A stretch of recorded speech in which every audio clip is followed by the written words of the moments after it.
Hello, coach. As promised, here's my review for passing the 30% challenge. First and foremost, coach, thank you so much na tinanggap nyo ang isang katulad ko sa WAG Squad. Uh, it took me parang so many years bago ako nakahanap ng decent mentor, and thank you for sharing your knowledge sa amin na mga nahihirapan pero naniniwala na may pag-asa sa market. So thank you so much for trusting your system with us. As for my realizations, yung una is yung patience.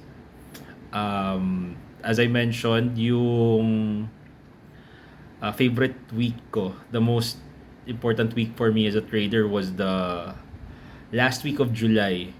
Kasi for the entire week, walang signal eh. And then, as somebody who likes to always get into the market, di ba, isipin mo, parang the only way para kumita sa market, you have to be in the market eh. Pero that entire week, wala akong position. I didn't put in any position. And then doon nag-shift yung mindset ko. Doon ko na-realize yung mga flaws ko na medyo makate na gumalaw sa market. So thank you so much. May magic tong 30% challenge niyo, coach. Magaling, magaling. Second na tutunan ko was rules-based trading.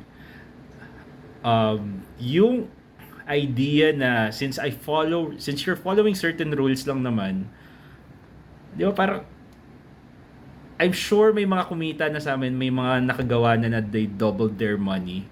Pero, since hindi nila alam yung ginagawa nila, so, na-double yung pera, pero hindi mo pa rin sure kung bakit dumoble yung pera. Pero ito, alam namin kung bakit nanalo, alam namin kung bakit natalo. So, because of that, my peace of mind na even though nandyan sa market, wala na yung takot mo na kailangan tignan yung market every once in a while. Eh. Parang more of watch, I did my part, I followed the rules, and then things will just happen sa market. Parang ano lang tayo eh, tagasabay lang sa alon. Third was yung money management. Sobrang big deal nung na-experience ko yung protection games. Kasi dati trade, kikita, matatalo. Parang tanggap ko lang na matatalo ka sa market. Pero sobrang big deal pala ng every peso na natatalo sa market. Imagine if you lose 50% ng capital mo. So, let's say $1,000, naging 500, naging ano na lang, 500. You lost 50%, pero para makabawi ka, you need 100%.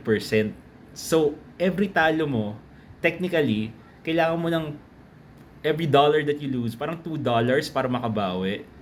Parang sobrang hindi ko alam kung gaano ka-importante yun before. So, thank you so much for that mind shift alone. Sobrang laking tulong na kagad for me especially, and hopefully for other traders din that are going through what I'm going through. And then, lastly, thank you for sharing your system. Hindi ako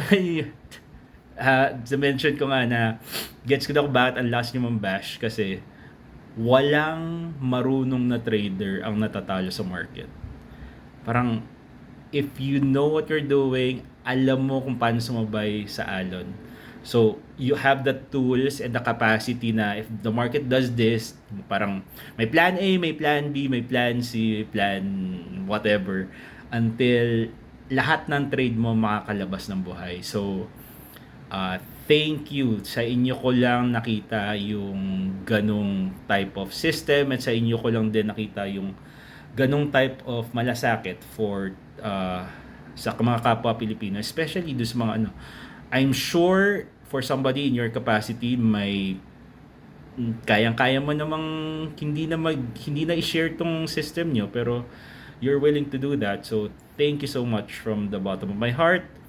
And thank you also on behalf of everyone sa Zelda 100.